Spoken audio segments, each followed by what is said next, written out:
திருச்சிற்றம்பலம். அருள் தரும் சிவகாமி அம்மை உடனுரை அருள்மிகு கைலாயநாத பெருமான் திருவடிகள் போற்றி போற்றி. எம்பிரான் கச்சியப்ப சிவாச்சாரியார் திருவடிகள் போற்றி போற்றி.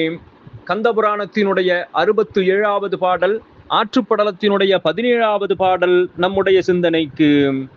சுளையுடை பளவு ஆசினி பூகமாம் துடவை உலை மலர்ச்சினை மருதமொடு ஒழிந்தன பிறவும் களைதலுற்று மாட்டெறிந்தது கண்ணகன் குடிஞை அளவின் மிக்குறு பாணி பெற்று அதற்கு அவை அரிதோ.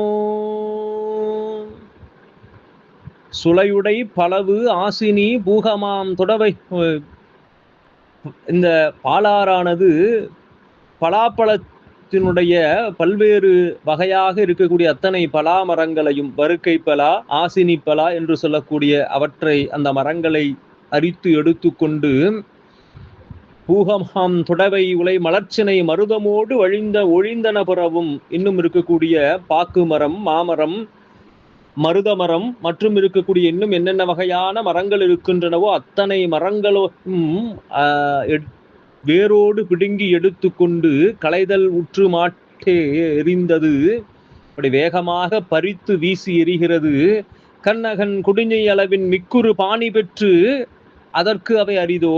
தன்னுடைய அளவு, ஆறு செல்லக்கூடிய இடத்தினுடைய அளவை விட மிக அதிகமாக நீரை பெற்றிருக்கக்கூடிய இந்த பாலாற்றிற்கு இதெல்லாம் ஒரு பெரிய செயலா, அரிய செயலா என்று பாலாற்றினுடைய பெருமையை மீண்டும் எடுத்து இயம்புகின்றார் கச்சியப்ப சிவாச்சாரியார். திருச்சிற்றம்பலம்.